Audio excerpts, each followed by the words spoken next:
Today's lesson will be chapter 10, lesson 6, finding the volume of prisms and cylinders. So a few days ago we found the surface area of prism and cylinders. Yesterday we found the surface area of pyramids and cones. Today we're finding the volume of prisms and cylinders.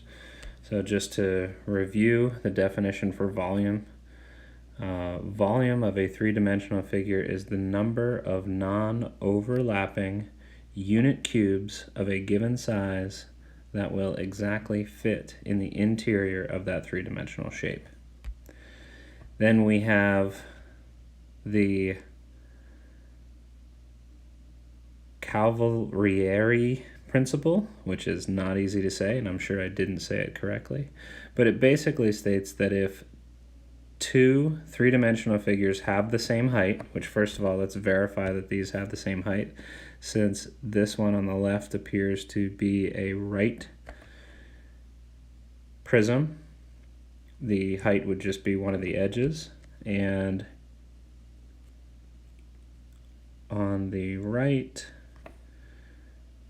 clearly this is an oblique prism, so we're looking at an altitude that is outside of the actual three-dimensional shape. But here what we're saying is that the height h on the left is the same as the height on the right oblique prism. So as long as they have the same height and they have the same cross-sectional area, so when we look at the area of the cross-section, this triangle is the same area as this triangle.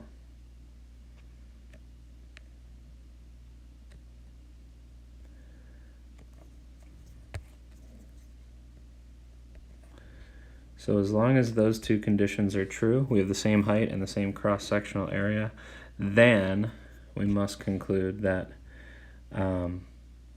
they have the same volume. Those two prisms have the same volume. So moving to the definition and the formula for volume of a prism.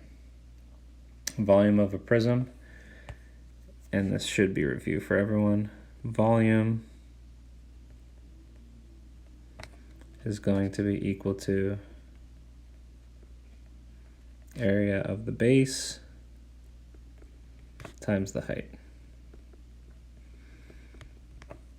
Abbreviated, we just say V is equal to B times H. What does that look like for a rectangular prism? Volume would be equal to the length times the width times the height. What does that look like for a cube? Since all sides are the same, the length, width, and height are all the same. Therefore, we could write that as volume is equal to the side length cubed. All right, let's do an example of that. The first one is pretty straightforward. Since it's a rectangular prism, the length is 13 times the width of 3 times the height of 5. Just multiply all those together, and we would get 13 times 3 times 5 is 195. And then just make sure you're checking your units here. They are cubic centimeters. Now, this idea can be applied to things that are not rectangular prisms or cubes. So again, volume is equal to area of the base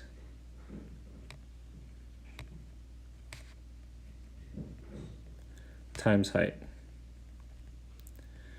Well, in this case, the area of the base is a little bit trickier. We're dealing with a regular hexagonal prism.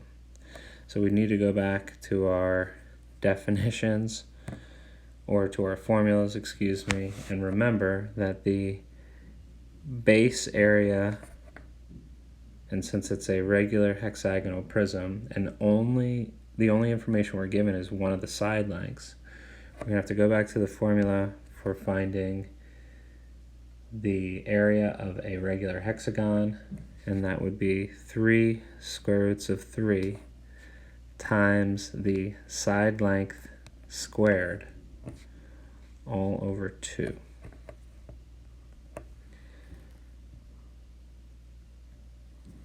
So we get 243 square roots of 3 all over 2. And that will end up as an approximation. So let's start off square root of 3 times 243. This is roughly 420.88 divided by 2.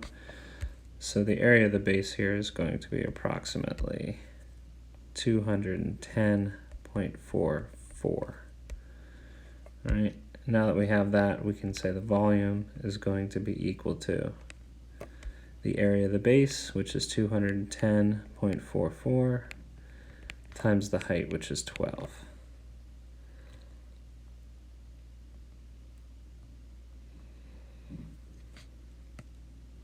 Or 2,525.28.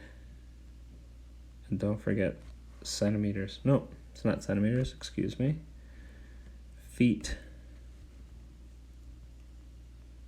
cubed is the most important part. All right, so that's finding the volume of prisms. Again, area of base times height.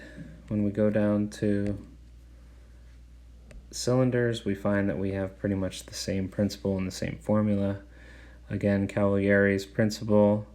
It also relates to cylinders.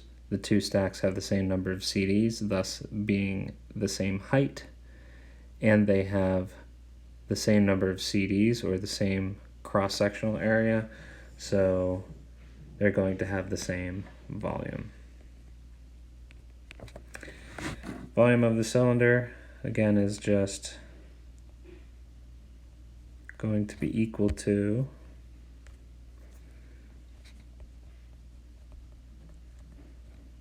area of the base times the height. The only difference in a cylinder, the area of the base is always going to be a circle. So we're going to have pi r squared h is the formula for the volume of a cylinder. So one last example. In example A, we just have to remember that the radius is not 18, that's the diameter, so the radius is 9 inches, so the volume is going to be pi times 9 squared times 14, since 14 is the height.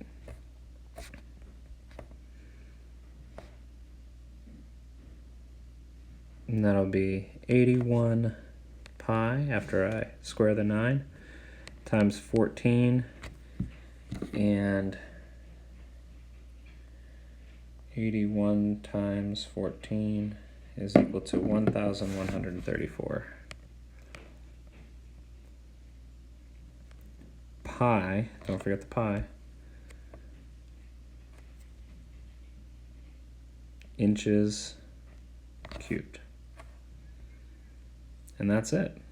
For prisms and for cylinders, just remember, find the area of the base and then multiply it by the height, and you will be able to calculate the volume.